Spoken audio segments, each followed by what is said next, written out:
Ideal और non ideal.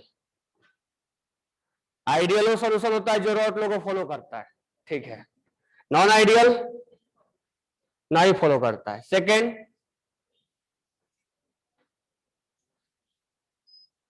और बताओ। डेल्टा एच किसमें? आइडियल में 0 और उसमें पॉजिटिव और नेगेटिव होता है। क्यों?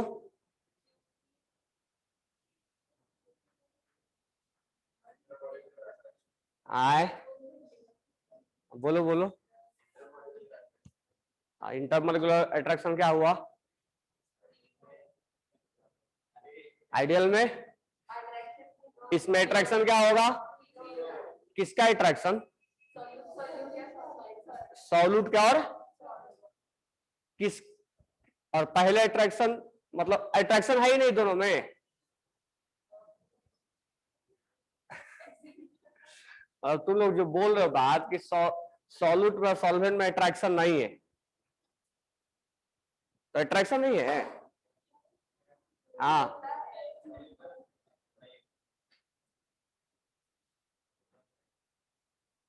बोलो, तुम बोलो। अट्रैक्शन है ना, तो फिर अट्रैक्शन 0 कैसे हो जाता है? क्या होता है क्या? नेगलेक्ट करते हैं।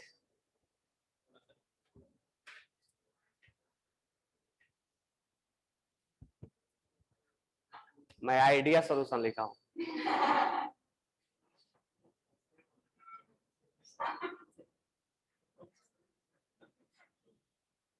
चलो देखो यहां पर ध्यान से, आइडियल और नॉन आइडियल। जैसे मान लो कि एग्जाम्पल से समझते हैं, ये तो बात सही है कि ये रॉट लॉ को फॉलो करता है और ये रॉट लॉ को फॉलो नहीं करता, सब चीज एक साथ समझ लेते हैं। मान लो तुम एक कंटेनर में 1 लीटर पानी लिए और यहां पर तुम 1 लीटर दूसरा लिक्विड लिए। 1 लीटर और 1 लीटर, यहां पर कितना हो जाएगा? मान लो 1 लीटर अलग 1 लीटर अलग लिक्विड है, दूसरा लिक्विड है, लिक्विड 1 है और ये लिक्विड 2 है। दोनों को मिला दिया गया तो यहां पर कितना होगा? लिक्विड 1 प्लस लिक्विड 2 मिला दिया तो कितना हो जाएगा? 2 लीटर। अगर मान लो नॉन आइडियल है और यहां पर एक सॉल्यूशन है L1 और इसको एक दूसरा सॉल्यूशन है L2, अगर यहाँ L1 है और यहाँ L2 है तो दोनों को मिला दिया जाए तो यहां पर कितना बनेगा? 1 लीटर मिला दिया जाए तो यहां जो L1 L2 को मिलाओगे तो कितना बनेगा? कितना बनेगा? 2 लीटर बनेगा ना? हाँ, कितना बनेगा? कम होगा या ज्यादा होगा? ज्यादा नहीं हो सकता है? तो यहां पर कम और ज्यादा दोनों हो सकता है। 2 लीटर से थोड़ा कम, कम मतलब 3 नहीं हो जाएगा, और ये 2 लीटर से थोड़ा ज्यादा, तो कम का मतलब बिल्कुल थोड़ा सा स्लाइटली डिफरेंस आएगा। और डिफरेंस का हमें रीजन समझना है कि डिफरेंस क्यों आ रहा है। समझ में आ गया? वही हमें डिफरेंस समझना है। तो यहां पर 1 लीटर मिलाया जाए तो 2 लीटर होगा आइडियल के लिए, लेकिन 1 लीटर मिलाया जाए तो स्लाइटली कम आएगा या तो ज्यादा आएगा, 2 केस आ सकते हैं। ठीक है, अब ध्यान से समझो ऐसा ये क्यों हो रहा है। तो ऐसा इसलिए हो रहा है कि मान लो इसके बीच में ये ए लिक्विड है, ए और ए के बीच में अट्रैक्शन है, यहां पर ए और ए के बीच में अट्रैक्शन है, ठीक है, और यहां पर बी और बी के बीच में अट्रैक्शन है, दूसरा लिक्विड है, मान लो बी और बी के बीच में अट्रैक्शन है। अब यहां पर जब हम मिक्स किए तो इसका जो अट्रैक्शन होगा वो इनसे ना तो ज्यादा होगा नहीं तो कम होगा। इसका जो अट्रैक्शन होगा वो नहीं तो ज्यादा होगा नहीं तो कम होगा। पहले आप यहां समझो, मान लो यहां पर ए और ए है और यहां पर ए बी और बी है, लेकिन जब मिलाया गया तो हो सकता है कि ए और बी के अंदर हाइड्रोजन बॉन्ड बन गया हो।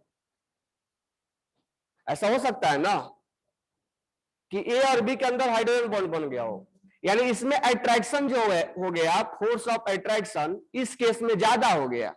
ऐसा भी हो सकता है कि इसके पास पहले से हाइड्रोजन बॉन्ड हो,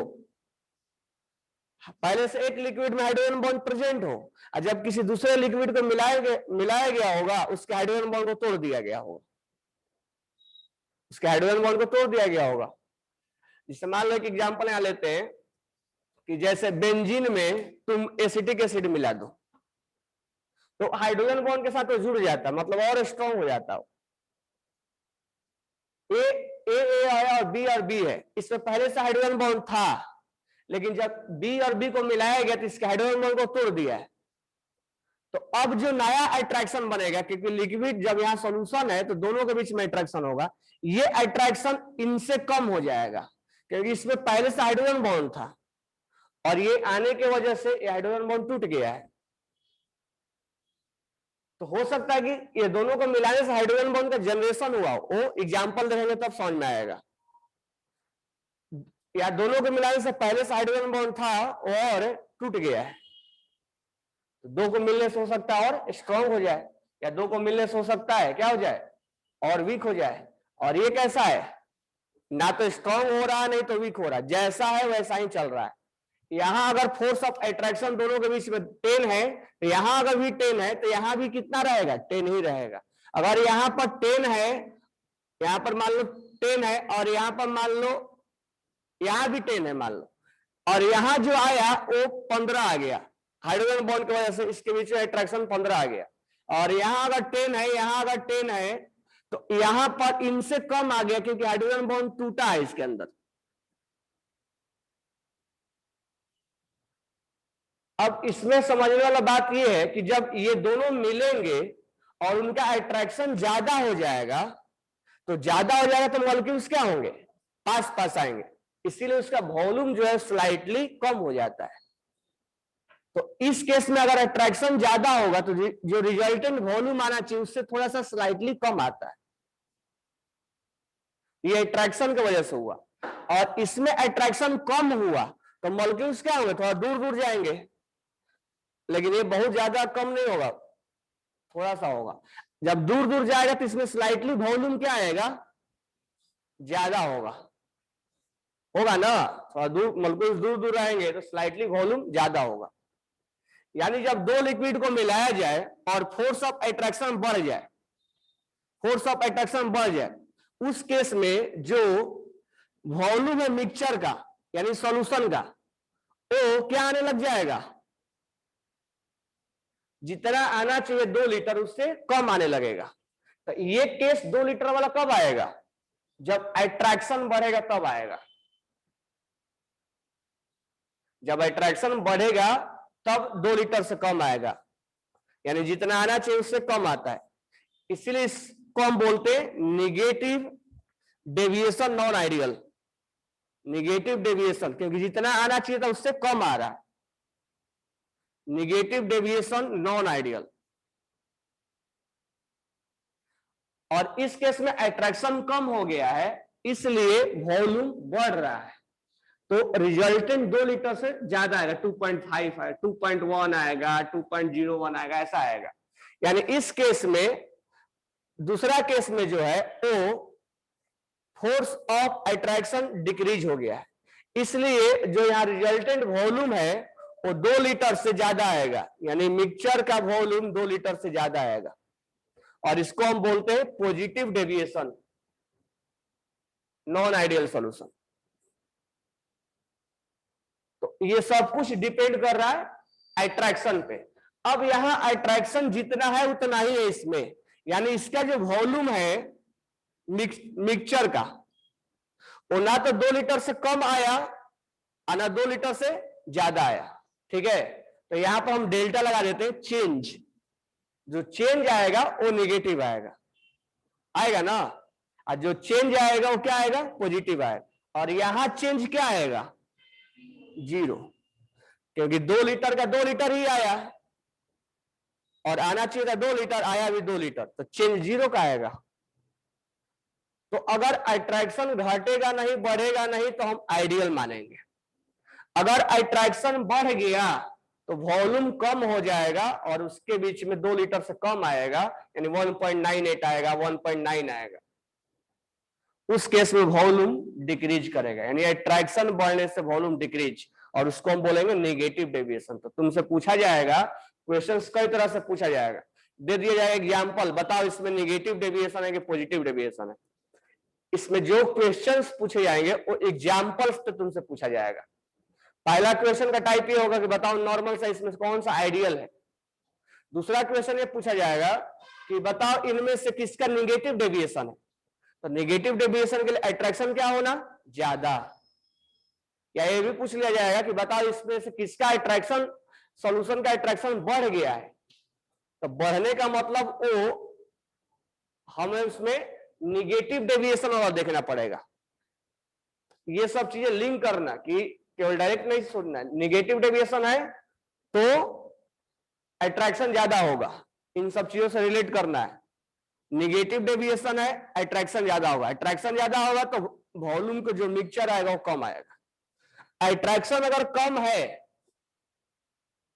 अट्रैक्शन अगर कम है तो ये पॉजिटिव डेविएशन होगा, और मिक्सचर का वॉल्यूम का मिक्सचर जो होगा, सॉरी मिक्सचर का जो वॉल्यूम होगा वो ज्यादा होगा ना। तो इस केस में अट्रैक्शन, जो फाइनल अट्रैक्शन है, अब दो केस बना यहां पे, तो नॉन आइडियल में एक पॉजिटिव डेविएशन और एक नेगेटिव डेविएशन, एक अट्रैक्शन कम और एक अट्रैक्शन ज्यादा। तो रिजल्टेंट का अट्रैक्शन ज्यादा है, रिजल्टेंट का अट्रैक्शन कम है, और यहां रिजल्टेंट का अट्रैक्शन बराबर है। ठीक है, अब यहां पर जब हम यहां मिक्स करेंगे, तो ये जितना स्ट्रॉन्ग बॉन्ड यहां था उतना ही यहां बना हुआ है, यानी कि सोचो रिजल्टेंट हीट, यानी बॉन्ड टूटा उतना ही बन गया, कोई स्ट्रॉन्ग बॉन्ड नहीं बना, कोई वीक बॉन्ड नहीं बना। अगर टूटा होगा, ये ए के बीच में बॉन्ड टूटा होगा, बी और बी के बीच में बॉन्ड टूटा होगा, फिर ए और बी बना होगा, यानी इनको टूटने में या फिर जुड़ने में, तो जितना टूटने में लगा होगा उतना जुड़ने में लगा होगा, क्योंकि अट्रैक्शन का कोई ऐसा नहीं कि ये कार्बन और हाइड्रोजन का बॉन्ड था पहले, अब कार्बन और क्लोरीन का बन गया, तो कोई नया और अट्रैक्शन आ गया या उसमें वीक बन गया, तो पहले के जैसा ही बना हुआ है, यानी उसमें अट्रैक्शन में कोई नया चीज नहीं आ रहा है। इसीलिए इनके बीच में जो हीट का लेन देन होगा, डेल्टा एच इंथैल्पी, वो जीरो होगा। तो डेल्टा एच मिक्स जीरो, क्यों जीरो होगा?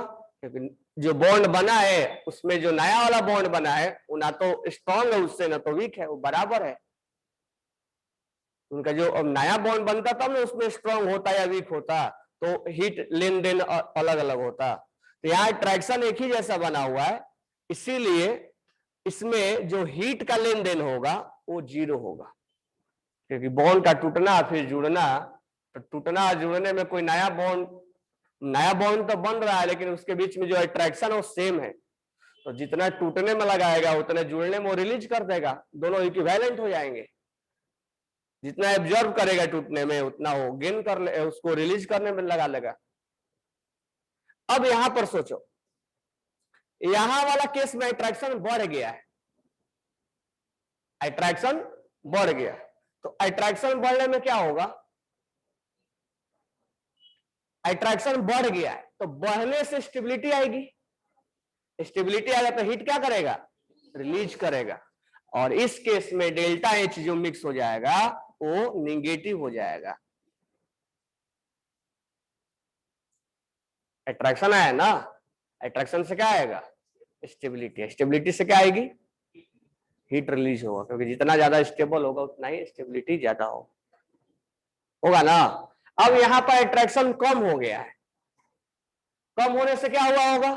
इनसे कम हुआ है, मतलब ये स्ट्रॉन्ग है और ये वीक है, ये हमारे लिए प्रोडक्ट है, तो ये स्ट्रॉन्ग है मतलब तोड़ने में ज्यादा दिया जा रहा है, और जब ये बॉन्ड तोड़ के जब बना होगा ए और बी के बीच में बॉन्ड, वो बॉन्ड वीक होगा, तो वीक वाला में स्टेबिलिटी कम होगा, यानी स्टेबिलिटी को तोड़ने में हमने ज्यादा दिया है और ये लेस स्टेबल थे, कम रिलीज किया होगा, तो ये वैल्यू ज्यादा और ये वैल्यू कम, यानी तोड़ने में ज्यादा हम दे दिए और जब वो बना तो वीक बन गया, और वीक बना तो कम रिलीज किया, तो दिए होंगे 10 और रिलीज किया होगा 8, कुल मिला के वैल्यू क्या है, पॉजिटिव में। समझ में आया? तो यहां पर डेल्टा एच मिक्स क्या होगा, ग्रेटर देन 0 होगा कि नहीं होगा, वीक बॉन्ड बना है। तो अगर अट्रैक्शन कम है तो सब पॉजिटिव में आएगा और उसको पॉजिटिव डेविएशन बोलेंगे। डेविएट कर रहा है मतलब जो लाइन है आइडियल के उस लाइन से वैल्यू ज्यादा गिर रहा है उसका। निगेटिव डेविएशन का मतलब ये मान लो हमारा बाउंड्री लाइन है, इससे वैल्यू सब कुछ ज्यादा आ रहा है इसका, और उसका एक ही वजह है अट्रैक्शन। ठीक है, अब इस केस में जब दो सॉल्यूशन को मिलाएंगे तो बताओ मॉलिक्यूल्स का जो रैंडमनेस है इधर से उधर घूमना, वो रैंडमनेस बढ़ेगा घटेगा, बढ़ेगा। और ऑब्वियस सी बात है अगर दो सॉलिड को दो को मिला दो तो रैंडमनेस बढ़ जाएगा ना, दो चीजों को मिलाओगे तो रैंडमनेस ऑब्वियस सी बात है बढ़ेगा। अब मान लो दो क्लास को मिला दो इसमें तो रैंडमनेस बढ़ेगा कि नहीं बढ़ेगा, और उसी रैंडमनेस को बोलते हैं इंट्रोपी, जो कि आगे हम पढ़ने वाला भी थर्मोडायनेमिक्स में। तो delta S mix greater than 0 होगा, ये 0 नहीं होगा, ये नीट में आ भी चुका है ऐसा क्वेश्चन। और यहां डेल्टा एस मिक्स इसमें भी क्या होगा, ग्रेटर देन 0 होगा, इसमें भी रैंडमनेस बढ़ेगा, इसमें अट्रैक्शन है, ठीक है मानते हैं अट्रैक्ट। अब दो क्लास को मिला दोगे तो नंबर ऑफ आयंस बढ़ गए ना, आयंस बढ़ गए, मॉलिक्यूल्स बढ़, उस तरह से देखो, ये मत सोचो अट्रैक्शन बढ़ गया तो रुका हुआ नहीं है, उसके अंदर जो आयंस है जो मॉलिक्यूल्स है उसकी संख्या बढ़ गया है, और संख्या बढ़ने से इधर उधर ज्यादा हो रैंडम हो जाएगा। ऐसे नहीं देखना कि अट्रैक्शन बढ़ गया तो रुक गया होगा, रुका नहीं हो तो घूम रहा है, नंबर ऑफ आयंस बढ़ गए, अब आयंस बढ़े तो इधर उधर हो, उसका रैंडमनेस डिसऑर्डर क्या होगा, ज्यादा होगा, डिसऑर्डर बोल सकते हो, डिसऑर्डर और रैंडमनेस बोथ आर एंट्रोपी। अब इस क्लास में भी इतने हो और बढ़ा दिया जाए, अट्रैक्शन बढ़े या घटे कोई फर्क नहीं पड़ता है, तो और बढ़ा दिया जाए दूसरे क्लास को तो रैंडमनेस जो डिसऑर्डर है बढ़ जाएगा, तो इस केस में बढ़ेगा, इस केस में बढ़ेगा। अब यहां पर जो सॉल्यूशन को मिलाते हैं अपने आप मिक्स हो जाता है, तो उस केस में ये जो सॉल्यूशन है वो सॉल्यूशन अपने आप मिक्स हो जाता है, यानी स्पॉन्टेनियस है, और स्पॉन्टेनियस के लिए डेल्टा जी क्या होता है, निगेटिव। अब सॉल्यूशन को मिलाने के लिए हीट उट नहीं करना पड़ता है ना, है अल्कोहल को वाटर में मिलाना है तो हीट करेंगे नहीं ना, डायरेक्ट मिला देंगे हो जाएगा, तो डेल्टा जी क्या होगा,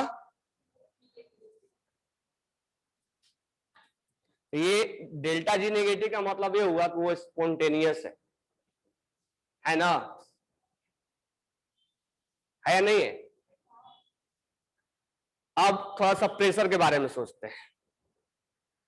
प्रेशर जब सॉल्यूशन को मिलाया गया तो रिजल्टेंट वेपर प्रेशर, यहां वाला वेपर प्रेशर के बारे में सोचते हैं, जब मिलाया गया तो रिजल्टेंट वेपर प्रेशर क्या होगा। अब ऐसे समझो, यहां अगर अट्रैक्शन बढ़ गया है तो वेपर प्रेशर क्या होगा, कम आएगा ना, यानी यहां पर delta P mix, vapour pressure याद रखना ये है, डेल्टा पी मिक्स जो है वो कम आएगा, कब, जब अट्रैक्शन बढ़ जाएगा, ऑब्वियस सी बात है, यानी फिर से नेगेटिव आ गया।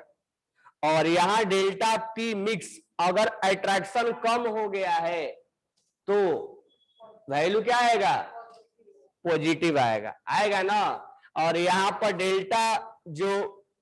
डेल्टा पी मिक्स है वो जितना आना चाहिए उतना ही आएगा, आएगा ना, जितना आना चाहिए उतना ही आएगा। कैसे निकालेंगे इसका डेल्टा पी मिक्स, तो इसका ए लिक्विड का प्योर फॉर्म में इनटू इसका मोल फ्रैक्शन प्लस इसका प्योर फॉर्म में और इसका मोल फ्रैक्शन, ऐसा भी दिया जा सकता है, ये पी सॉल्यूशन का है।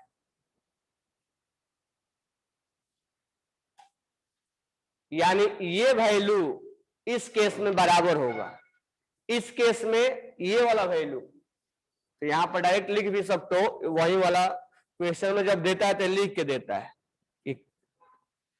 ये वैल्यू जो होगा निगेटिव होगा और ये वैल्यू पॉजिटिव होगा, ठीक है। यानी वेपर प्रेशर जितना आना चाहिए उससे क्या आएगा, कम आएगा, उससे ज्यादा है। ठीक है, तो कहने का मतलब ये है कि अगर हम लैब में एक एक्सपेरिमेंट करें दो लिक्विड को मिला के और हम थ्योरेटिकल तरीके से निकाले अपने नोटबुक पे कि इसका प्योर फॉर्म में इतना वेपर प्रेशर है और उसका मोल फ्रैक्शन इतना है, और दूसरे लिक्विड का प्योर फॉर्म में इतना है और उसका मोल फ्रैक्शन इतना है, हम थ्योरेटिकल वैल्यू निकाले नोटबुक में और हम उसी को जाके प्रैक्टिकली करें, तो जो रिजल्टेंट आना चाहिए ये वाला, वो थ्योरेटिकल वैल्यू और जो लैब में एक्सपेरिमेंटल वैल्यू है दोनों क्या होना चाहिए, मैच, दोनों मैच हो जाना चाहिए, दोनों क्या हो जाना चाहिए। इसलिए तो बोलते हैं रॉट लॉ को फॉलो करता है। रॉट लॉ मतलब हम थ्योरेटिकल निकाल रहे हैं और जब हम एक्सपेरिमेंटल निकालेंगे तो दोनों वैल्यू सेम आएगा, यानी एक्सपेरिमेंटल वैल्यू और थ्योरेटिकल वैल्यू सेम आ रहा है, इसलिए बोल देते हैं कि रॉट लॉ को फॉलो कर रहा है। रॉट लॉ को फॉलो करने का मतलब क्या हुआ कि हम थ्योरेटिकल तरीके से और एक्सपेरिमेंटल तरीके से जो वैल्यू कैलकुलेट कर रहे हैं दोनों बराबर आ रहे हैं। यही ना, लैब में थोड़े रॉट लॉ लगाओगे, रॉट लॉ तो कहां लगाएंगे हम, थ्योरेटिकल वे में लगाएंगे। अगर एक्सपेरिमेंटल निकालना होगा तो हम लैब में एक्सपेरिमेंट करेंगे कि दोनों को मिलाने के बाद कितना मेजरमेंट, वहां तो इक्विपमेंट लगाएंगे हम, वहां रॉट लॉ थोड़ा लगाएंगे, रॉट लॉ तो हम थ्योरेटिकल लगाएंगे, तो दोनों वैल्यू मैच करना चाहिए, इसीलिए बोल दिया था कि वो रॉट लॉ को फॉलो कर रहा है। अगर इसमें मिक्स कर दिया जाए और जाके लैब में तुम इसको एक्सपेरिमेंट करोगे तो इसका वेपर प्रेशर थ्योरेटिकल कुछ और आएगा और लैब में उससे कम आएगा, एक्सपेरिमेंटल कुछ और आएगा। तो तुम्हारे जो थ्योरेटिकल वैल्यू है और एक्सपेरिमेंटल वैल्यू दोनों में डिफरेंस आ गया। इसका मतलब जो तुम कैलकुलेट किए हो और रॉट लॉ से कैलकुलेट किए हो और एक्सपेरिमेंटल वैल्यू जो लैब में किए उस दोनों वैल्यू में मैच नहीं हो रहा, इसलिए बोल देते कि रॉट लॉ को फॉलो नहीं कर रहा। ठीक है, तो एक्सपेरिमेंटल वाला सही होगा, इसका मतलब जो हम रॉट लॉ लगा रहे हैं वो सही नहीं है, मतलब तरीका तो सही है लेकिन वो जो सॉल्यूशन बना उसमें कुछ गड़बड़ है इसमें, और गड़बड़ इसलिए है कि उसमें अट्रैक्शन हुआ है, इसलिए नॉन आइडियल के लिए बोल दिया जाता है कि रॉट लॉ फॉलो नहीं होता है। और इसमें रॉट लॉ फॉलो इसमें भी नहीं होगा, नहीं होगा ना, थ्योरेटिकल और एक्सपेरिमेंटल वैल्यू। अब यहां से रहता है एग्जाम्पल, तो इसका एग्जाम्पल बहुत बहुत इंपॉर्टेंट है और एनसीईआरटी में भी एग्जाम्पल दिया हुआ है, उतना एग्जाम्पल जरूर लर्न होना चाहिए। अब तुम देख सकते हो एग्जाम्पल में कि दिखाना एग्जाम्पल, अब एग्जाम्पल में तुम देखोगे एनसीईआरटी में भी इसका एग्जाम्पल है और एग्जाम्पल बहुत इंपॉर्टेंट है, नीट में आता है। निकालो एग्जाम्पल, ये क्या रखे हो यहाँ, अब इसी का निकालो ना एग्जाम्पल। कितने पे है, 9 पे है।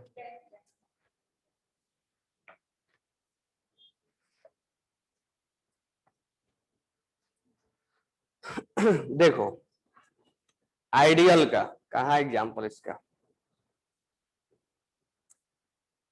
नॉन आइडियल का,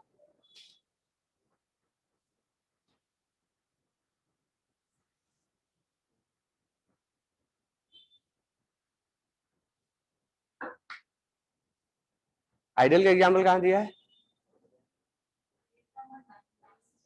9 पर है, कहां पर है,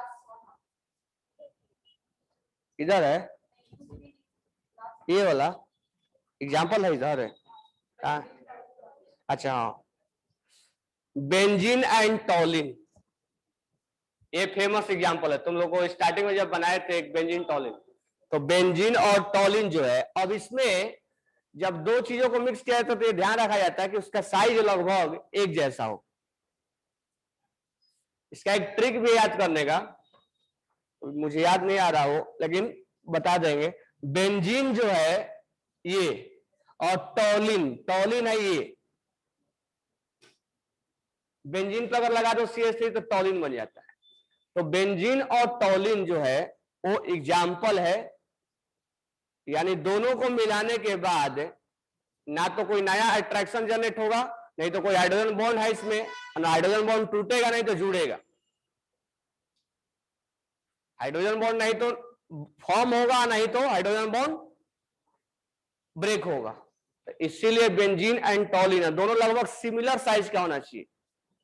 तो तुम जितना भी इसमें एग्जांपल्स देखोगे,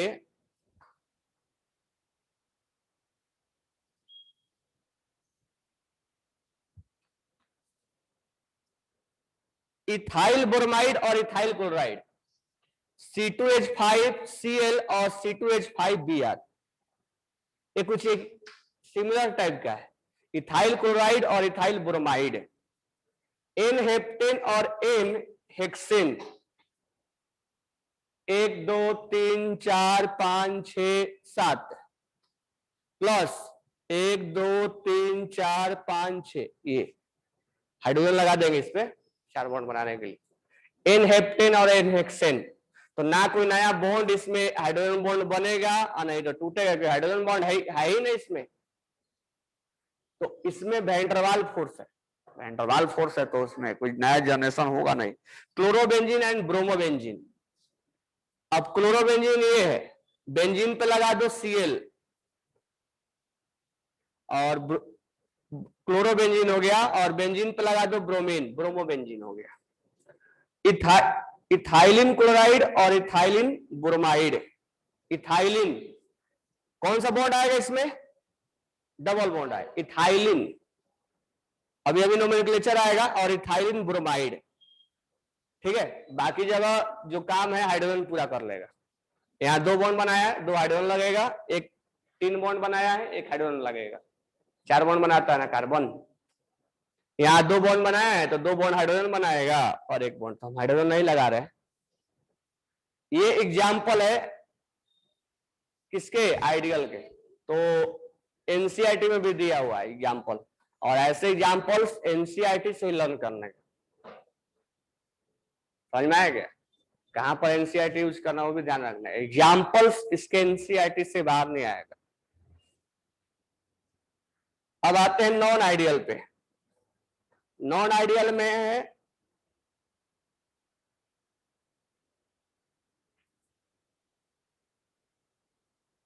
पॉजिटिव डेविएशन वाला,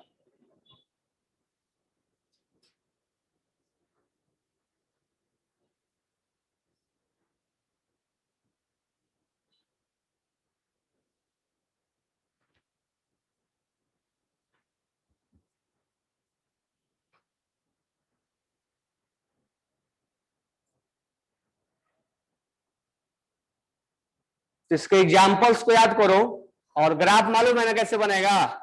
चलो एक बार ग्राफ पे बात करते हैं, एग्जाम्पल्स को ध्यान में रखना पड़ेगा। एसीटोन का, कीटोन,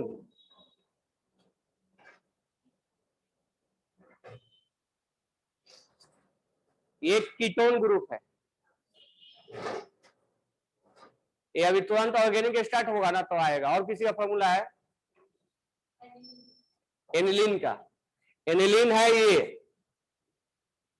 इस पे लगा दो NH2, अगर बेंजीन पे लगा दो NH2 तो एनिलीन बन जाएगा। बेंजीन पे लगा दो अगर CH3 तो टॉलिन बन जाएगा, ब्रोमोबेंजीन, क्लोरोबेंजीन। अगर एनिलीन इस पे लगा दो NO2 तो नाइट्रोबेंजीन, इस पे लगा दो OH तो फिनॉल, इस पे लगा दो अगर CHO बेंजल्डिहाइड, इस पे लगा दो COH बेंजोइक। तुम याद हो ये सब लिखवाया था मैं, केमिकल बॉन्डिंग में लिखवाया हुआ सब, क्या जब सिखाया था जिसको उसमें सारे नाम लिखवाया था मैंने, इसीलिए केमिकल बॉन्डिंग डिस्क्राइब करके पढ़ाया था कि बाद में थोड़ा थोड़ा कहीं नाम आएगा तो तुम्हें प्रॉब्लम नहीं होगा।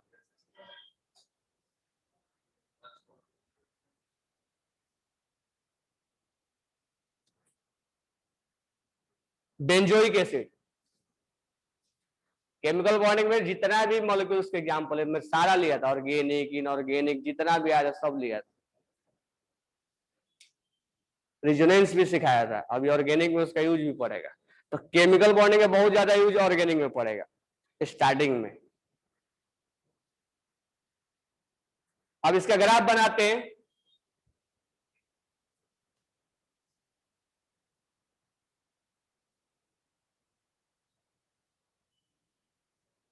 अब ग्राफ भी इंपॉर्टेंट है, ग्राफ पे भी क्वेश्चन पूछा जाता है। दो लिक्विड है, ठीक है, तो हम यहां पर वेपर प्रेशर ले रहे हैं, वाई एक्सिस पे वेपर प्रेशर है और इधर मोल फ्रैक्शन है। दो लिक्विड है, लिक्विड ए और लिक्विड बी। तो अगर मैं यहां पर मोल फ्रैक्शन ए का 1 लिखूं और दोनों को मिक्स होने के बाद मिक्स हुआ ही, तो अगर इसका एक का मोल फ्रैक्शन 1 है तो दूसरे का क्या होगा, क्योंकि दोनों का सम क्या होता है। तो अगर एक्स ए मोल फ्रैक्शन 1 है, इसका मतलब वो क्या है, प्योर फॉर्म में, मतलब पूरा का पूरा वही है। तो उस केस में उसका वेपर प्रेशर क्या होगा, सबसे ज्यादा। और बी का मोल फ्रैक्शन क्या, वेपर प्रेशर क्या होगा, 0 होगा ना। अब समय के साथ ये कम होता गया, ऐसा मान लेते हैं। और जब ये सॉल्यूशन है वो बीच वाले फेज में, मतलब कुछ ये मोल ये है और कुछ मोल ये, यानी यहां से अब धीरे धीरे कम होता चला गया। और ये मतलब ऐसा सोच लो कि बी को इतना मिला दिए कि ये उसके कंपेयर में नेग्लेक्ट हो गया, मतलब बी है ही नहीं, सॉरी ए है ही नहीं। यानी यहां पर ये आ गया कि कंप्लीट बी है, ए है ही नहीं। तो इस पॉइंट पर और इस पॉइंट पे ये सोचना है कि यहां पर प्योर ए है और यहां पर प्योर बी है, और इनके इन बिटवीन ये लिमिट लाइन में दोनों का मिक्सिंग है, यानी कुछ ए है और कुछ बी है। दोनों का सम हर जगह नहीं होगा ना, अगर इधर हम बात करें तो ये कुछ होगा और ये कुछ ये होगा, यानी ये वाला केस होगा। ये दोनों हमारा लिमिट लाइन है, ये प्योर है यहां पे और यहां पर ये प्योर है, क्योंकि ये कंप्लीट ये है और ये 0 है। लेकिन इन बिटवीन ये दो लिमिट पॉइंट के बीच में जो होगा वो सॉल्यूशन में कुछ होगा, कुछ ये भी होगा, कुछ ए भी होगा और कुछ बी भी होगा। अगर यहां हम सोचे तो इसका वेपर प्रेशर बी का, यहां पर इसका ए का तो 0 होगा ना, और बी का क्या होगा, ज्यादा। तो अब मैं यहां पर यहां भी लिख सकता हूं, यहां भी लिख सकता हूं, यहां भी लिख सकता हूं, लेकिन हमें बी के बारे में मालूम नहीं है कि उसका वेपर प्रेशर ज्यादा है कि कम है। अगर ज्यादा है तो मैं यहां ड्रॉ करूंगा, कम है तो यहां ड्रॉ करूंगा, अगर इक्वल है तो यहां ड्रॉ करूंगा, लेकिन हमें मालूम नहीं। तो बुक में ऊपर ड्रॉ करता है या नीचे ड्रॉ किया है, नीचे ड्रॉ, तो ऊपर ऊपर भी ड्रॉ कर सकते हैं। हमें थोड़ा ना मालूम है कि इसका अट्रैक्शन क्या है, ज्यादा, बी का ज्यादा है कम है, मतलब ये ए का वेपर प्रेशर मान लो 10 atm आया, तो बी का वेपर प्रेशर कितना आएगा हमें नहीं मालूम है। 10 atm कब आएगा, जब ए का अट्रैक्शन और बी का अट्रैक्शन के बराबर होगा। अगर उससे ज्यादा आया तो कम है तो ज्यादा है। चलो यहां पर हम ड्रॉ करते हैं, यानी ये है बी। अब इस लाइन को हम मिला देते हैं। ए, जैसे जैसे ए के बारे में कल सोचो, ए का मोल फ्रैक्शन कम होता चला गया, तो जब मोल फ्रैक्शन कम होता चला जाएगा तो वेपर भी क्या होता चला जाएगा, कम होता चला जाएगा। ए अगर कम होता चला जाएगा तो उसका वेपर प्रेशर भी कम होता चला जाएगा, यानी ये इंक्रीज नहीं हो रहा है, 1 से 0 जा रहा है, यानी ए कम होता चला जा रहा है। अब बी इंक्रीज होता चला जा रहा है, यानी बी का अमाउंट उसमें बढ़ता चला जा रहा है। तो बी का अमाउंट बढ़ेगा तो उसका वेपर प्रेशर क्या होगा, ज्यादा आएगा।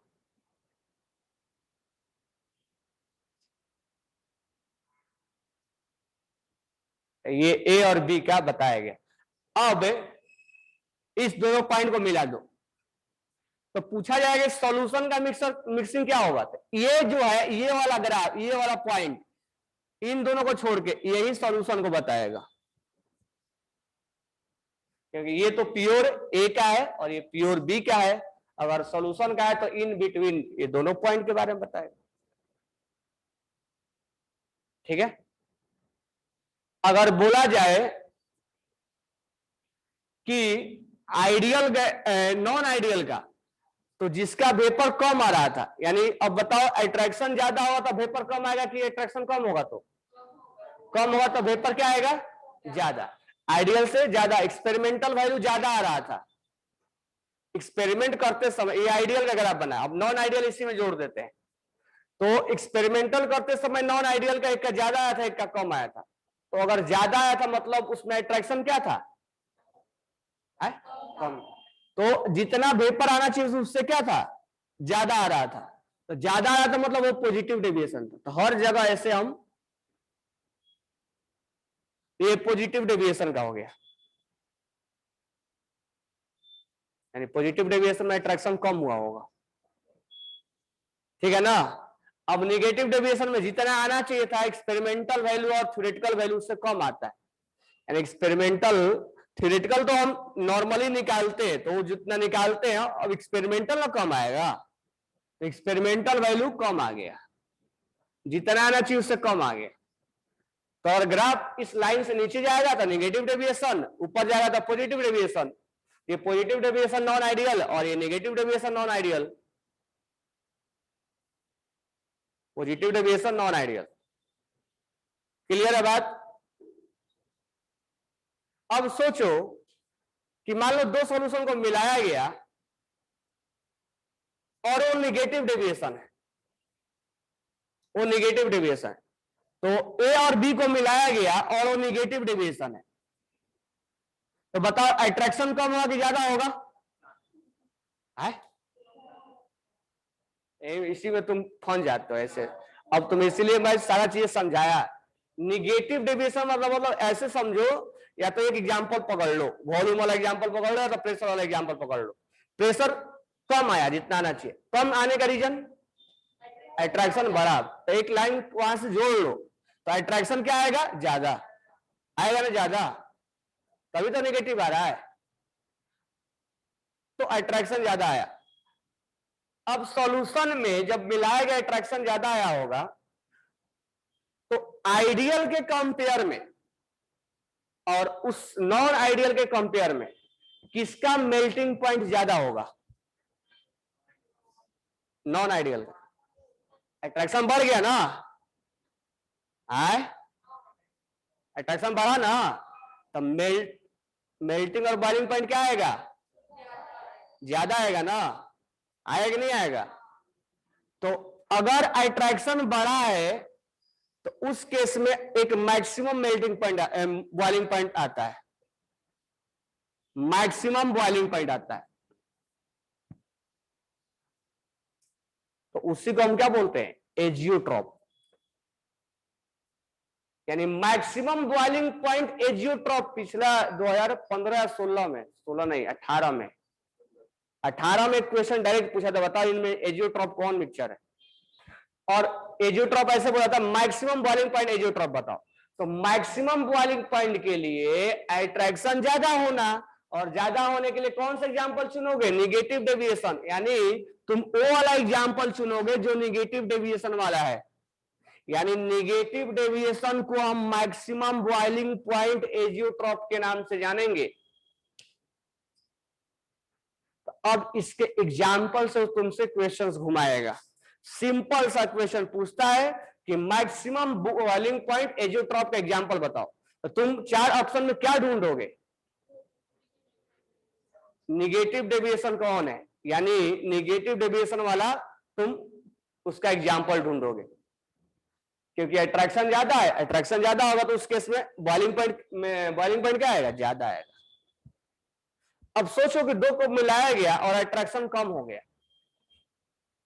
अट्रैक्शन कम हो गया तो बॉइलिंग पॉइंट घटेगा कि बढ़ेगा? घटेगा ना, इस पॉइंट पे इसका मैक्सिमम आता है। अतएव अगर फोर्स ऑफ अट्रैक्शन डिक्रीज हो गया, तो डिक्रीज हो गया तो कौन से डेविएशन बोलेंगे? तो ये सब लिंक करके जोड़ना हो, कभी भूल जाओ या कंफ्यूजन हो तो एग्जांपल वॉल्यूम वाला प्रेशर वाला याद कर लो, कि निगेटिव का मतलब, पॉजिटिव का मतलब ज्यादा आया वॉल्यूम। ज्यादा कब आएगा? जब अट्रैक्शन कम हुआ होगा। तो पॉजिटिव तब आया होगा जब अट्रैक्शन कम आया होगा, तब उसका वॉल्यूम या प्रेशर ज्यादा आया होगा। अट्रैक्शन कम हुआ, अट्रैक्शन कम हुआ तो बॉइलिंग पॉइंट से जोड़ो। बॉइलिंग पॉइंट क्या होगा? बढ़ेगा कि घटेगा? बॉइलिंग पॉइंट क्या होगा? कम होगा। और इस केस में अब यहां पर ध्यान देना, इस पॉइंट पर अब तुम्हें लगेगा सर ये तो बॉइलिंग पॉइंट बढ़ना होना चाहिए। ये पॉजिटिव डेविएशन है और ये नेगेटिव। इस पॉजिटिव डेविएशन में इस पॉइंट पर बॉइलिंग पॉइंट सबसे मैक्सिमम आएगा, नहीं सॉरी सबसे मिनिमम आएगा। तो मिनिमम बॉइलिंग पॉइंट, ये नहीं कि ऊपर देख के मैक्सिमम नहीं बोल देना है, उसमें बॉइलिंग पॉइंट कम आएगा। तो मिनिमम बॉइलिंग पॉइंट एजियोट्रॉप बोलेंगे। तो बताओ, अगर तुमसे क्वेश्चन में डायरेक्ट ऐसे पूछेगा कि बताओ इनमें से कौन सा example minimum boiling point azeotrope है, तो तुम कौन सा एग्जांपल चुनोगे? Positive deviation. इतना याद रखोगे, एजियोट्रॉप के क्वेश्चन बन जाएंगे। उसके अलावा और कुछ नहीं पूछता हो। इसमें 100% दो ही क्वेश्चंस आते हैं, एक तो एग्जांपल पे तुमसे पूछेगा और दूसरा आइडियल और नॉन आइडियल का, जो अभी प्रॉपर्टीज बताया, कौन डेल्टा वी जीरो होगा कि डेल्टा एस जीरो होगा कि डेल्टा जी जीरो होगा कि क्या जीरो होगा, ये टर्मिनोलॉजी पूछा जाएगा। और सारा एग्जाम्पल्स पे क्वेश्चंस पूछे जाते हैं। तो मैक्सिमम एजियोट्रॉप में याद रखना निगेटिव को चुनना है, लिख लेना इसको।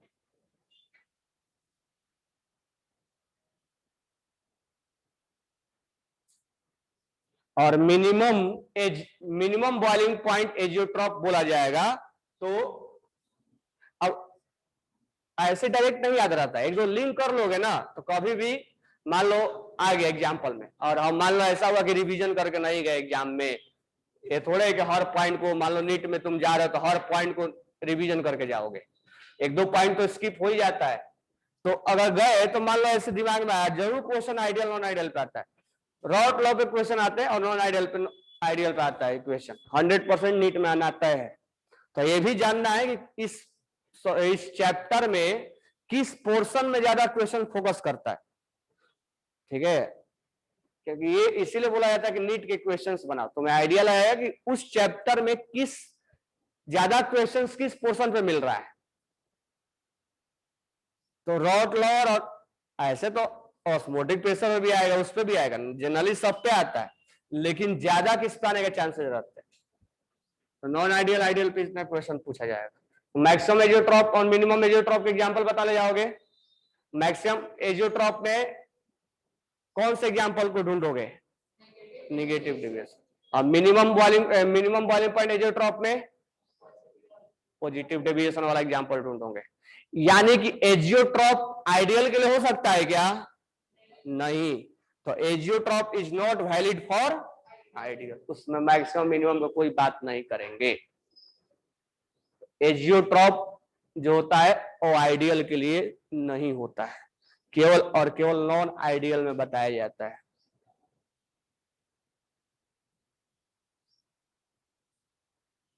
समझ में आ गया ना? चलो तो इतना अभी रिवाइज करो और आगे बता रहा हूं, खत्म कर रहा हूं, अब जल्दी से खत्म हो जाएगा। अब नेक्स्ट है हमारा colligative properties, elevation in boiling point, है ना? और उसके बाद है डिप्रेशन इन फ्रीजिंग। तो अब वर्बली बताओ, नॉर्मली अगर एक के वाटर लिया और हमने उसमें 100 ग्राम शुगर डाल दिया और एक में 200 ग्राम शुगर डाल दिया, तो बताओ बॉइलिंग पॉइंट किसका ज्यादा होगा? बॉइलिंग पॉइंट किसका ज्यादा होगा? 200 ग्राम वाला। समझ में आ रहा क्यों ना? क्योंकि बॉइलिंग पॉइंट का मतलब क्या होता है? What is meaning of boiling point? जब वेपर प्रेशर किसके बराबर हो जाए? Atmosphere pressure. तो सिंपल सा बॉइलिंग पॉइंट का डिफिनेशन है कि जब उस सॉल्यूशन का वेपर प्रेशर एटमॉस्फेरिक प्रेशर यानी 1 atm के बराबर हो जाए, तो हमारा जो नेक्स्ट है वो है इलिवेशन इन बॉइलिंग पॉइंट, इलिवेशन इन बॉइलिंग पॉइंट। अब पहले हम बॉइलिंग पॉइंट को डिफाइन कर लेते हैं। तो यहां हमने सॉल्यूशन ले लिया, यहां पर हमने सॉल्यूशन ले लिया, कोई सॉल्वेंट ले लिया, यहां वेपर बनना स्टार्ट हुआ। यहां का वेपर प्रेशर अगर एटमॉस्फेरिक प्रेशर के बराबर हो जाए, 1 atm के बराबर हो जाए, जैसे ही बराबर आएगा उस टाइम पे जो इस यहां हम टेम्परेचर देंगे उस टेम्परेचर को हम बोलते हैं बॉइलिंग पॉइंट। यहां का वेपर प्रेशर एटमॉस्फेरिक प्रेशर के बराबर हो जाएगा। तो हम जब हीट करना स्टार्ट करेंगे तो वेपर बनना स्टार्ट होगा और कुछ टाइम बाद वो 1 atm को अचीव कर लेगा, हम बोल देंगे उसका बॉइलिंग पॉइंट आ गया। वाटर का बॉइलिंग पॉइंट 100 डिग्री सेल्सियस है, ठीक है। अब ये जो बॉइलिंग पॉइंट है वो कई चीजों को हम देख सकते हैं। देखो, अगर मान लो हमने ये प्योर वाटर लिया था, अब इसके अंदर हम शुगर को मिला दिए, इसमें 100 ग्राम शुगर है, इसमें 200 ग्राम शुगर है, तो किसका बॉइलिंग पॉइंट ज्यादा होगा, ए और बी में बताना है। तो बी का बॉइलिंग पॉइंट ज्यादा होगा ए से। अब क्यों ज्यादा होगा, तो अब हम जानते हैं कि इसमें वेपर क्या बनता है, कम बनता है, नॉन वोलेटाइल है तो कम बनेगा ना, तो वेपर कम बनेगा। और वेपर कम बनेगा तो इसको इसके बराबर आना है। अब मान लो तुम्हारा नीट में तुम्हारा टारगेट है 600 मार्क्स लाने का और 2 स्टूडेंट है, तो एक जल्दी जल्दी उसका मार्क्स इंक्रीज हो रहा है तो टारगेट को जल्दी अचीव कर लेगा, और एक स्टूडेंट का मार्क्स जल्दी जल्दी इंक्रीज नहीं हो रहा है, इंक्रीज उसका भी हो रहा है लेकिन जल्दी जल्दी नहीं हो रहा है, तो टारगेट को टाइम लगा के अचीव करेगा। अचीव करना है दोनों को, एक पहले अचीव कर लेगा एक बाद में अचीव करेगा। तो ये पहले अचीव कर लिया, ये 1 atm, ये इसका टारगेट है, तो ये जल्दी अचीव कर लेगा तो हीट कम करना पड़ेगा ना, यानी उस पर मेहनत, जो जल्दी अचीव कर लेगा 600 को, उसमें मेहनत कम करना पड़ेगा, और जो जल्दी अचीव नहीं कर पाएगा उसमें मेहनत ज्यादा करना पड़ेगा, इसलिए इसका बॉइलिंग पॉइंट ज्यादा हो जाएगा। तो पहला चीज तो ये डिपेंड किया कि बॉइलिंग पॉइंट कंसंट्रेशन पे डिपेंड कर रहा है, क्योंकि वो वेपर से रिलेटेड है। बात क्लियर। अगर हम नेक्स्ट बात करें इस पे कि मान लो हमने इसमें 1 लीटर पानी लिया और 100 ग्राम हमने शुगर डाल दिया, और एक हमने दूसरा बनाया जिसमें 100 ग्राम हमने शुगर लिया और हमने इसमें NaCl डाल दिया, 100 ग्राम शुगर नहीं 100 ग्राम NaCl डाल दिया। अब यहां पर देखना है कि वेपर प्रेशर किसका ज्यादा, सॉरी बॉइलिंग पॉइंट किसका ज्यादा होगा, बी का ज्यादा होगा। अब क्यों ज्यादा होगा, ये तो कंसंट्रेशन बराबर है, तो बराबर है तो नहीं चलेगा, इसमें इसका जब ये पानी में मिलाया गया तो डिसोसिएट हुआ होगा और ये 1 मोल 2 मोल में 2 मोल में कन्वर्ट हो गया होगा, यानी इसके सरफेस पे नॉन वोलेटाइल की संख्या ज्यादा होगा, क्योंकि 1 टूट के 2 बन गया है। तो अगर ये मान लो 100 ही है और ये 100 है, तो यहां मान लो सरफेस पे 100 मॉलिक्यूल्स है, तो यहां सरफेस पे 200 होंगे, क्योंकि एक 100 Na+ का होगा और 100 Cl- का होगा। यानी इसका मतलब ये है कि यहां पर नंबर ऑफ आयंस आई जितना ज्यादा होगा उतना ही उसका बॉइलिंग पॉइंट ज्यादा होगा, यानी मोर number of ions more boiling point. तो यहां मोर नंबर ऑफ आयंस यानी नंबर ऑफ आयंस पे डिपेंड कर रहा है, इसलिए तो इसको बोला गया है कोलिगेटिव प्रॉपर्टीज। तो याद रखना boiling point is not a colligative property, elevation increase होना, इसके रिस्पेक्ट में इंक्रीज होना, वो elevation in boiling point is a colligative property, वो नंबर ऑफ आयंस पे डिपेंड कर रहा है, बाकी फैक्टर पे डिपेंड कर ही रहा है, लेकिन कुछ कुछ ये जो 3-4 चीजें वो नंबर ऑफ आयंस पे डिपेंड करते हैं, ठीक है। अगर हम नॉर्मली, अब ये तो हो गया हमारा सॉल्यूशन का पार्ट, अगर हम नॉर्मली बात करें बॉइलिंग पॉइंट से, जब हमने बात किया है, एक वाटर है और एक मान लो बेंजीन है, एक वाटर और एक बेंजीन है, तो बताओ किसका बॉइलिंग पॉइंट ज्यादा होगा, है? वाटर और वाटर में कौन सा बॉन्ड है, हाइड्रोजन है, और बेंजीन में नहीं मालूम है, वैन डर वाल। अरे बेंजीन क्या है, नॉन पोलर, और ये दूसरा बेंजीन क्या है, नॉन पोलर के बीच में कौन सा अट्रैक्शन होगा, वैन डर वाल। तो ये स्ट्रांग होगा ये वीक होगा, तो ये जल्दी टूट के ऊपर भागेगा, तो ये अपना टारगेट जल्दी अचीव कर लेगा, और ये टारगेट जल्दी अचीव नहीं कर पाएगा क्योंकि बॉन्ड टूटने में टाइम लगेगा उसको, तो इसका बॉइलिंग पॉइंट ज्यादा होगा। यानी जिसका फोर्स ऑफ अट्रैक्शन ज्यादा होगा उसका बॉइलिंग पॉइंट ज्यादा होगा। ये तो हम नॉर्मली ऐसे बॉइलिंग पॉइंट किस पे डिपेंड कर रहे हैं वो बात कर रहे हैं, ये हमारा सॉल्यूशन से रिलेटेड है। यानी मोर अट्रैक्शन मोर बॉइलिंग पॉइंट। एक और हम केस ले सकते हैं कि चलो हमने यहां पर क्या किया, 100 ग्राम हमने शुगर मिला दिया, सॉल्यूशन बनाया इसका। अब हम अर्थ पे इसको हीट कर रहे हैं और किसी हाइट पे ले जाके हीट किए, हाई एल्टीट्यूड पे ले जाके इसको हमने हीट किया, 100 ग्राम शुगर ये, ठीक है। अब इस केस में हमारा टारगेट अभी तक सेम था, अब इस बार टारगेट को चेंज कर दिया गया।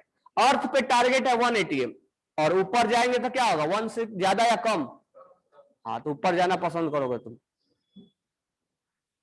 तो यहां मान लो 0.75 ATM है, ठीक है, सब कुछ सेम है, टारगेट को चेंज किया। कौन जल्दी अचीव कर लेगा? हीट तो दोनों सेम दिया, ये जल्दी अचीव कर लेगा ना।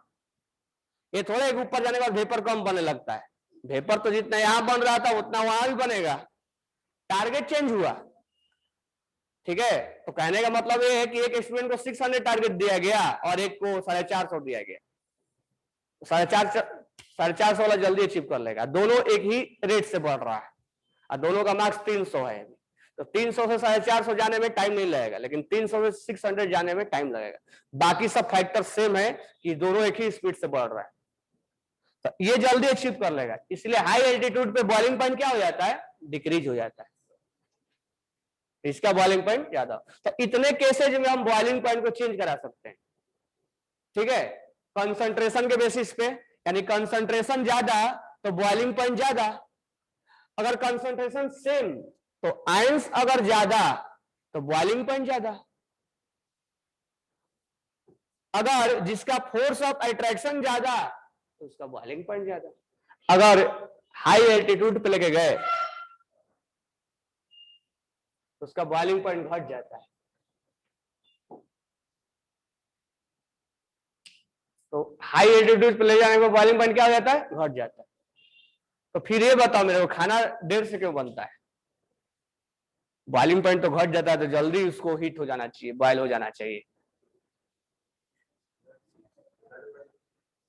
ऐसे सोचो कि बॉइलिंग पॉइंट अगर कम हो गया तो जल्दी वो हीट बॉयल हो जाएगा ना, तो खाना जल्दी बन जाना चाहिए था।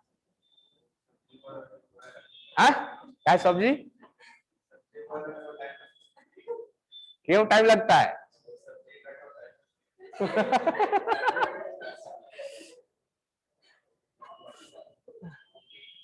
मान लो बटाटा को बॉयल कर रहे हो, बटाटा मतलब आलू ना।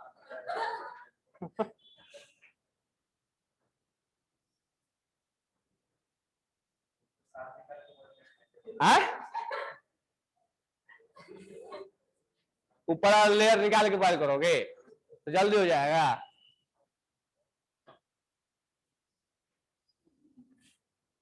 साइंस के स्टूडेंट, कॉमर्स के?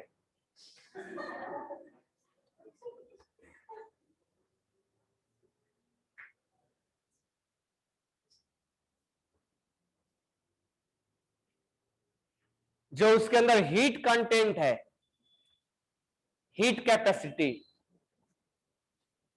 एनसीवी डेल्टा टी या एमसीवी डेल्टा टी, वो हीट कैपेसिटी अगर जल्दी से बॉयल हो गया तो सोचो, अगर 30 डिग्री से तुम बॉयल करना स्टार्ट किया, 0 डिग्री से बॉयल करना स्टार्ट किए, तो मान लो 40 डिग्री तक गया, तो डेल्टा टी के बारे में क्यों सोचो।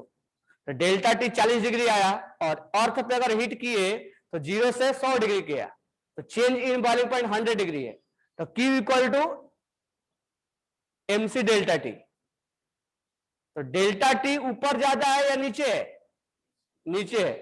तो यहाँ हीट कंटेंट क्या है, हीट कैपेसिटी क्या है, ज्यादा, यानी हीट कंटेन करने का, उसके पास होल्ड करने का पावर यहां है।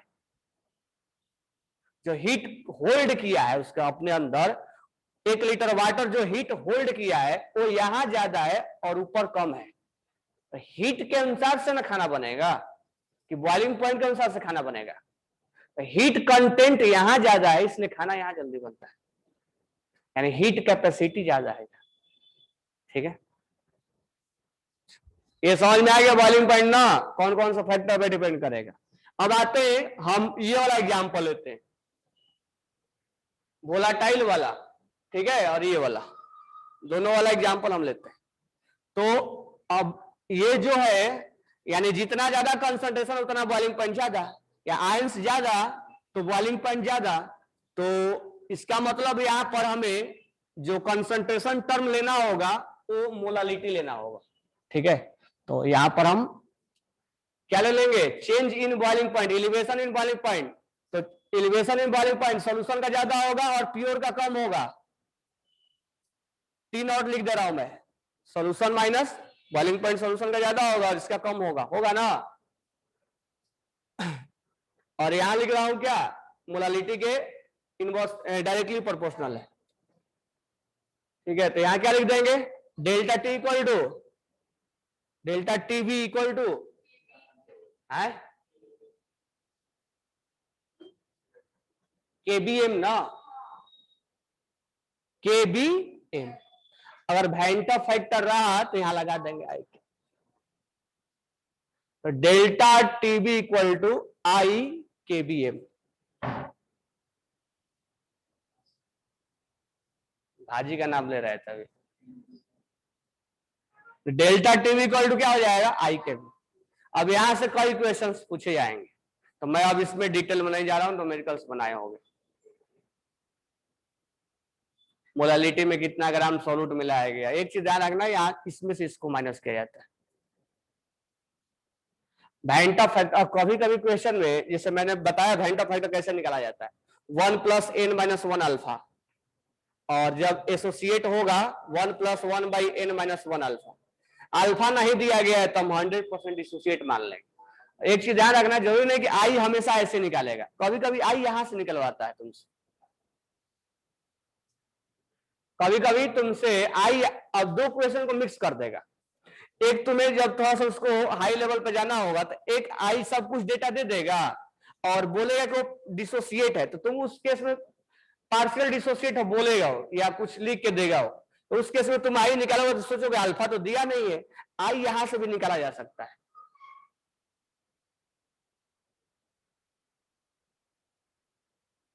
और ये आई का यूज हो सकता है कि दूसरे, मान लो हमें रॉट लॉ में यूज करना है, तो P not minus P S upon P not, और ये आई मोल फ्रैक्शन ऑफ सॉल्यूट, तो ये आई का वैल्यू उठा के यहां भी पुट किया जाता है। तो ऐसे भी क्वेश्चंस पूछे जाते हैं, तो जरूरी नहीं कि आई ऐसे निकालेंगे। ठीक है, केबी जो है वो किसके लिए होता है, सॉल्वेंट के लिए, not for solute. KB define for solvent, solute के लिए नहीं होता है। किसके लिए होता है, सॉल्वेंट। अब तुम लोग को 2008 में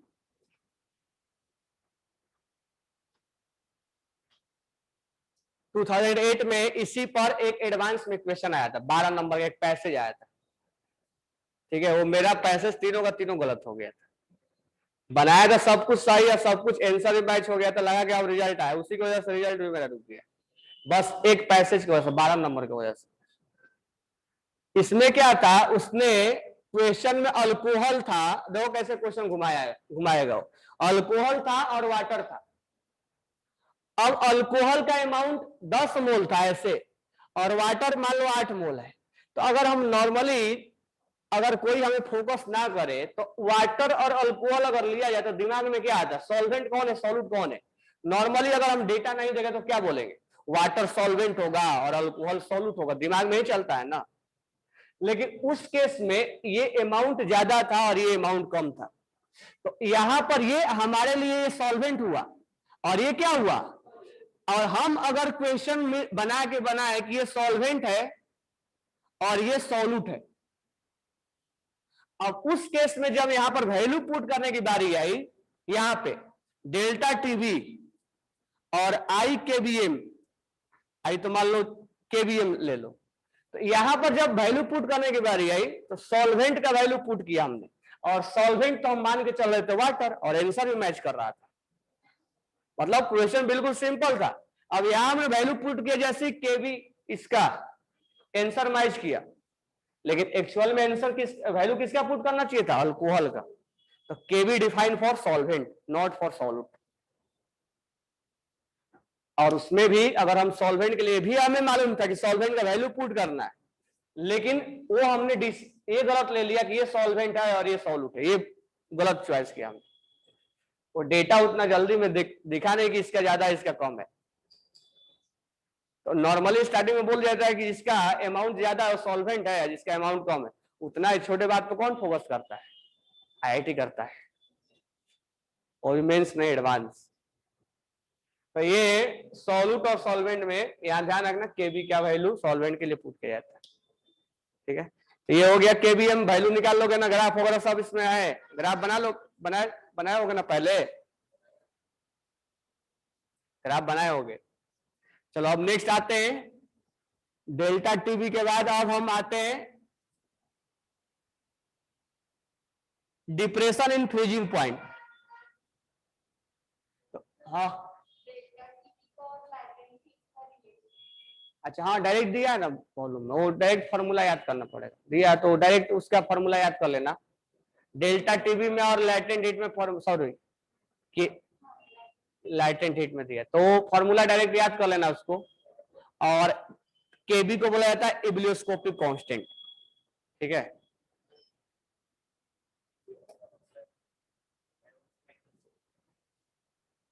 वही पैसेज गलत हो गया था, 12 नंबर के लिए हो रहा है। 180 पे उसका कट ऑफ था उस समय, एडवांस अभी के पेपर से अलग था, वो बहुत हार्ड आता था। मेरा वही 12 नंबर से चुक गया था। क्या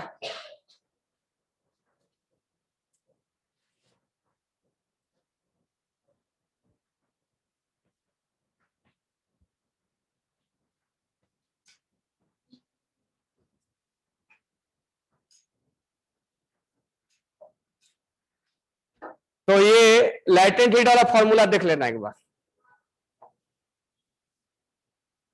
नेक्स्ट है डिप्रेशन इन फ्रीजिंग पॉइंट। अब फ्रीजिंग पॉइंट पे 2-3 लॉजिकल क्वेश्चन, वही वाला। कंसंट्रेशन ज्यादा है तो फ्रीजिंग पॉइंट उतना ही क्या होगा? कम होगा। फ्रीजिंग पॉइंट का डिफिनेशन मालूम है ना? क्या है डिफिनेशन?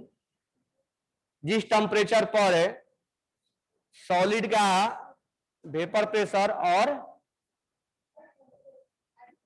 एटमॉस्फेरिक प्रेशर के बराबर, तो सॉलिड का वेपर प्रेशर कैसे होता है?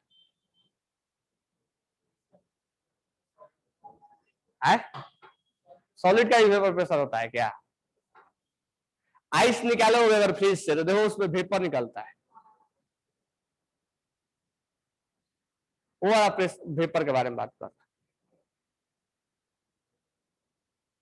जब हम कोई चीज लिक्विड से सॉलिड में लेके जाएंगे या फिर उसको बाहर निकालना फ्रीजर से, देखना उसमें वेपर निकलता है।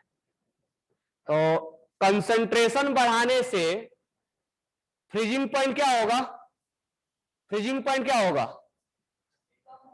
कम होता चला जाएगा ना। इसमें एक चीज ध्यान रखना, तुम नॉर्मली गलती करते हो, फ्रीजिंग पॉइंट कम होता है। अब मान लो यहां पर ए वाटर है और यहां पर तुम बना दिए, यहां पर 100 ग्राम शुगर डाल दिए तुमने, और यहां पर 200 ग्राम शुगर डाल दिए, तो बताओ फ्रीजिंग पॉइंट किसका कम हो जाएगा?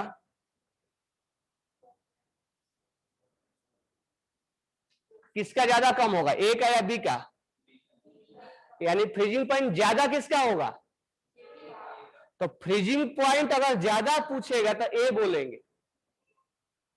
समझ में आएगा? ध्यान रखना इस चीज को। अगर 0 डिग्री सेल्सियस है तो ए यहां होगा और बी यहां होगा। अगर पूछेगा कि डिप्रेशन इन फ्रीजिंग पॉइंट किसका ज्यादा है, दूसरा question, depression in freezing point किसका ज्यादा है, तो बी बोलेंगे। क्योंकि इससे इसका कंपेयर और इससे इसका कंपेयर, ये गैप ज्यादा है। ये दो वर्ड पे ध्यान रखना कि वो क्या पूछ रहा है, डिप्रेशन इन फ्रीजिंग पॉइंट पूछ रहा है या, क्योंकि छोटा सा चीजें हमें गलतियां करा देता है। तो डिप्रेशन इन फ्रीजिंग पॉइंट पूछ रहा है या फ्रीजिंग पॉइंट पूछ रहा है। तो अगर फ्रीजिंग पॉइंट में कमी पूछा, फ्रीजिंग पॉइंट किसका ज्यादा है वो पूछा, तो ये होगा। फ्रीजिंग पॉइंट में डिप्रेशन किस में ज्यादा है, तो डिप्रेशन बी में ज्यादा है, यानी ज्यादा कमी बी में आया है। इन डिप्रेशन का मतलब इसमें से इसका डिफरेंस, ठीक है। तो इस पॉइंट पे ध्यान देना, छोटा सा पॉइंट है बट ध्यान देना, नहीं तो गलतियां कराता ही। उसी तरह से वेंटा फैक्टर भी ज्यादा होगा तो फ्रीजिंग पॉइंट क्या होगा, और डाउन की तरफ जाएगा। ध्यान रखना ये डाउन की तरफ जाता है, ये माइंड में ध्यान रखना। 0 डिग्री से वाटर से स्टार्ट करेंगे, जितना ज्यादा आई उतना ही इधर डाउन की तरफ जाएगा, तो उसका फ्रीजिंग पॉइंट घटता चला जाएगा। तो कभी भी फ्रीजिंग पॉइंट पे क्वेश्चन आए तो ऐसे बना लिया करना एक सीक्वेंस, क्योंकि हमें एग्जाम में अलर्ट रहना जरूरी है। क्या हमसे गलतियां करवाता है, उस पॉइंट्स पे हमें गलतियां नहीं करनी। तो एक पॉइंट्स बना लेना कि ए बी सी डी, इधर आया फ्रीजिंग पॉइंट और घटता चला जा रहा है। अब डिप्रेशन पूछेगा तो डी का सबसे ज्यादा होगा, फ्रीजिंग पॉइंट सबसे ज्यादा पूछेगा तो ए का होगा, और सबसे कम पूछेगा तो डी का होगा। तो 3 वर्ड में तुमसे क्वेश्चन पूछेगा, किसका कम है फ्रीजिंग पॉइंट, किसका ज्यादा है, या डिप्रेशन किसका ज्यादा है, या डिप्रेशन कम किसका है। तो कब क्या पूछ रहा है हम यहां से डायरेक्ट बना सकते हैं, यानी कि हर चीज जानते हुए भी हम। अब उसी दिन तुम जो पूछे थे क्वेश्चन कि E का और E2 का वैल्यू दिया हुआ है, अब पूछा है कि किसका वैल्यू किस ये एक्टिवेशन एनर्जी पे किसका वैल्यू K1 और K2 का ज्यादा होगा। तो तुम निकाल रहे थे लॉग में और वो वैल्यू K2 और K1 में पूछ रहा था। तो ये छोटे छोटे क्या होते हैं गलतियां, ऐसा ही नीट में क्वेश्चन देता है कि तुम गलतियां करो उसमें।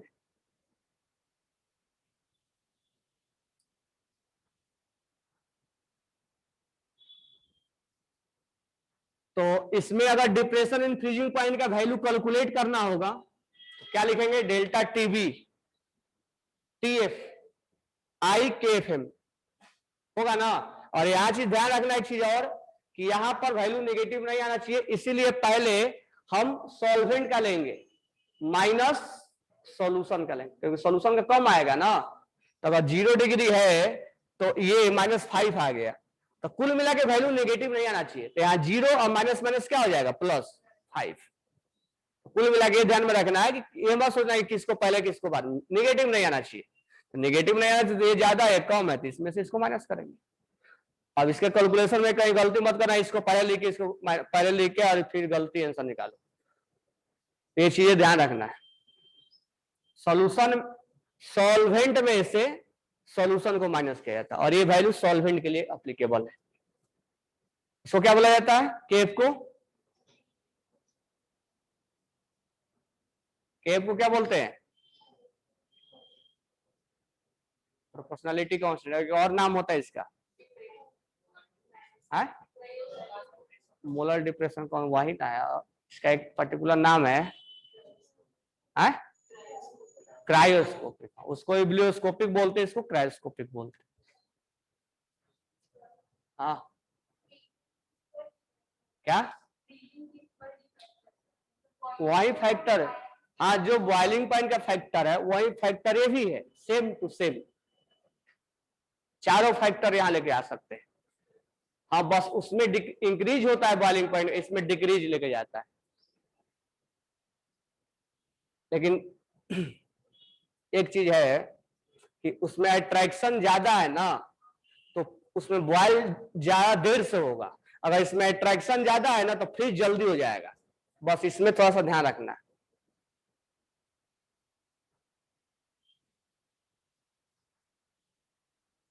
इस पे न्यूमेरिकल्स बना लोगे, ग्राफ बनाया हुआ है, ठीक है। अब आते हैं last, osmotic pressure.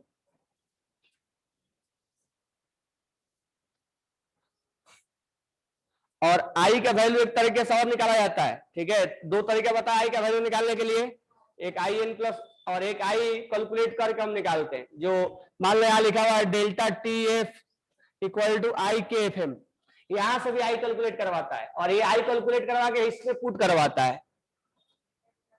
Delta T B equal to I K B M.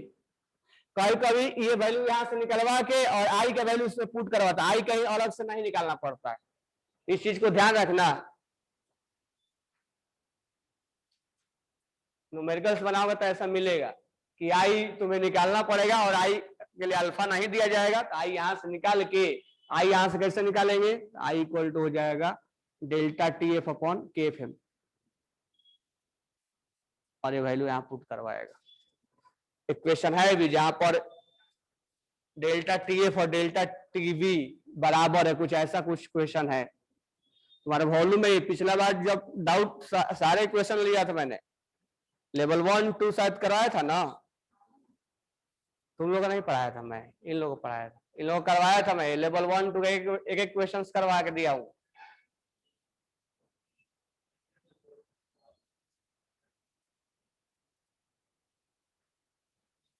आते हैं अब ऑस्मोटिक प्रेशर पे। तो ऑस्मोटिक प्रेशर जो है, अब बायो में तो पढ़ते होगा ऑस्मोटिक प्रेशर, पढ़े ना।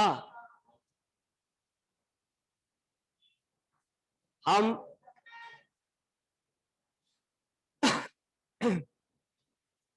एक कंटेनर लिए, पार्टीशन लगा दिए, यहां पर हमने सॉल्यूशन लिया और यहां पर हमने प्योर वाटर लिया, ये है प्योर वाटर और यहां पर है सॉल्यूशन, ठीक है।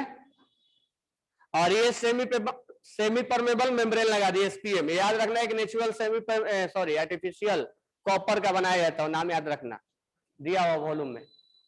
कॉपर नाइट्रेट है, किसका है, K4 Fe6, वो नेचुरल सॉरी आर्टिफिशियल है, बाकी एनिमल ब्लैडर वगैरह सब लगाया जाता है, बायो में सब पढ़ते होगे तुम लोग। ये एसपीएम है। एसपीएम किसको अलाउ करता है, सेमी परमेबल मेम्ब्रेन, सेमी यानी किसी किसी को ये परमिशन देता है अपने से पास होने के लिए, ये सबको परमिशन है इसमें पास होने का, तो केवल कौन पास होता है, सॉल्ट। इसका कंसंट्रेशन ज्यादा है, इसका कंसंट्रेशन, मतलब ये तो प्योर है, तो हर चीज हाई से लो फ्लो करता है, हीट हाई से लो फ्लो करता है, ठीक है, हीट जो है हाई से लो फ्लो करता है, इलेक्ट्रिक हाई वोल्टेज से लो वोल्टेज फ्लो करता है, जो एयर है वो भी हाई डेंस से लो डेंस की तरफ फ्लो करता है, और है ना गर्मी के दिनों में तेज हवा इसलिए बहता है क्योंकि वहां से एयर का डेंसिटी कम हो जाता है, तो हाई डेंसिटी से लो डेंसिटी की तरफ फ्लो करता है। लेकिन दो चीज जो है उल्टा फ्लो करता है, एक तो है क्या, ये वाला ऑस्मोसिस जिसको बोलते हैं, ऑस्मोटिक प्रेशर नहीं बोलेंगे, ऑस्मोसिस, ये प्रोसेस ऑस्मोसिस है। इसमें हाई कंसंट्रेशन से लो कंसंट्रेशन से हाई कंसंट्रेशन की तरफ सॉल्वेंट फ्लो करता है, और एक दूसरा है डिफ्यूजन। डिफ्यूजन, तुम वहां अगरबत्ती जलाओगे तो अगरबत्ती हमारे पास आता है कि एयर उसके पास जाता है, तो मान लो यहां पर तुम कमरे में धुआं धुआं कर दिए, अगरबत्ती जला दिए और तुम यहां खड़े हो गए, तो अगरबत्ती तुम्हारे पास आता है कि एयर यहां जाता है, तो देखो ऐसे देखने में लगता है कि अगरबत्ती आता है, लेकिन होता क्या है, यहां डेंसिटी ज्यादा है और यहां डेंसिटी कम है, ठीक है। तो डिफ्यूजन, डिफ्यूजन अगर यहां ज्यादा है तो प्रेशर भी ज्यादा होगा, ठीक है। ये क्या होता है, ये एयर यहां जाता है और फिर ये मतलब पहले मिक्सिंग होने के लिए, अब इसमें डिफ्यूजन बताना पड़ेगा, मिक्सिंग होने के लिए जब ये मिक्सिंग होने का काम स्टार्ट करता है डिफ्यूजन में, तो एयर उधर जाके मिक्स होता है और वो मिक्स होने के बाद तब जो धुआं है वो हमारे पास आता है, ऐसे समझ सकते हो। देखो rate, rate of diffusion is inversely proportional to density, rate is inversely proportional to, कौन सा लॉ है, डिफ्यूजन का लॉ, कौन सा लॉ है, ग्राम्स लॉ ऑफ डिफ्यूजन। यानी जितना ज्यादा डेंसिटी होगा उतना ही उसका रेट क्या होगा, कम होगा। तो इसका डेंसिटी ज्यादा है, अब वहां धुआं जलाए हो तो वहां डेंसिटी ज्यादा होगा, और जो यहाँ एयर है वो एयर का डेंसिटी कम है और यहाँ डेंसिटी ज्यादा है।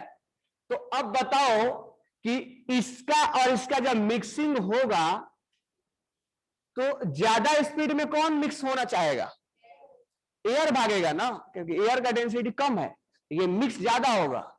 इसका मिक्सिंग का स्पीड ज्यादा है इसका, तो ये इधर भागेगा जल्दी से, और इसका इधर आने का स्पीड कम होगा। ऐसा नहीं कि नहीं आएगा, स्पीड कम होगा, तो इसका इधर से जाने की स्पीड कम होगा, ज्यादा होगा इसका स्पीड, और यहां जाने की स्पीड कम होगा क्योंकि इसका डेंसिटी कम है, इसका डेंसिटी ज्यादा है, तो इसीलिए ये इधर भागता है। तो ये लो से, डेंसिटी लो है, लो से हाई फ्लो किया है। कहने का मतलब ये है ना कि डेंसिटी कम है, तो अब एक लो डेंसिटी इधर है, हाई डेंसिटी इधर है, तो यहां से कौन भागेगा, किसका मिक्सिंग ज्यादा होगा, लो वाले का, तो लो वाला भागेगा उधर, यानी लो से कहां भाग रहा है, हाई की तरफ। समझ में आया ना। तो इस केस में हाई से लो नहीं होता है, इस केस में लो से हाई होता है, सॉरी, बाकी केस में हाई से लो होता है, लेकिन इस केस में लो से हाई होगा। ऐसा नहीं कि इसका भी मिक्सिंग होगा, उसका रेट कम होगा।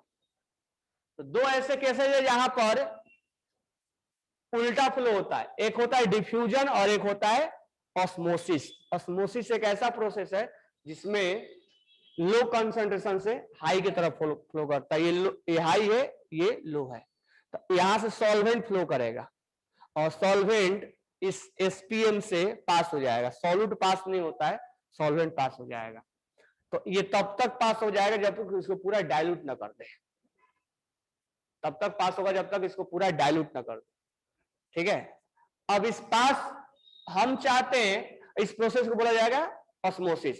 अब हम चाहते हैं कि ये फ्लो ना हो, फ्लो ना हो, तो फ्लो ना होने के लिए हम यहां पर एक प्रेशर अप्लाई करते हैं। अब यहां पर हम प्रेशर लगाएंगे,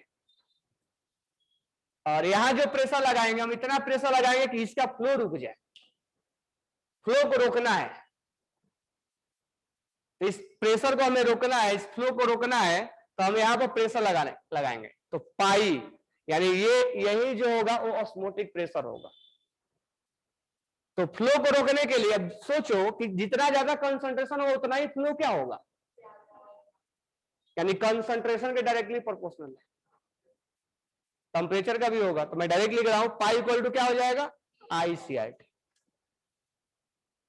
वैंडा फैक्टर जितना ज्यादा होगा उतना ही, मतलब इस फैक्टर पे डिपेंड कर, मोर वैंडा फैक्टर मोर प्रेशर, मोर कंसंट्रेशन मोर फ्लो, जितना ज्यादा फ्लो होगा उतना ही वैंडा उसका प्रेशर ज्यादा लगाना पड़ेगा। अब यहां पर हमने एक में सॉल्यूशन लिया और एक में हम सॉल्यूशन 1 लेते हैं, एक में सॉल्यूशन 2 लेते हैं, ठीक है। अब मैं डायरेक्ट डिफाइन कर रहा हूं, टाइम नहीं है। तो अब मान लो किसी का सॉल्यूशन ज्यादा है, तो अब बोला कि अब फ्लो होना स्टार्ट हुआ, फ्लो होने के बाद दोनों का सॉल्यूशन एक जैसा हो गया, तो जब सॉल्यूशन एक जैसा हो जाएगा तो क्या बोलेंगे, आइसोटोनिक। यानी आइसोटोनिक में प्रेशर क्या होता है, सेम। तो पाई 1 इक्वल टू पाई 2, और यहाँ IC1RT इक्वल टू IC2RT। अब ध्यान देना, इस पे न्यूमेरिकल्स तुमसे बहुत ज्यादा पूछेगा, खासकर नीट में भी आता है।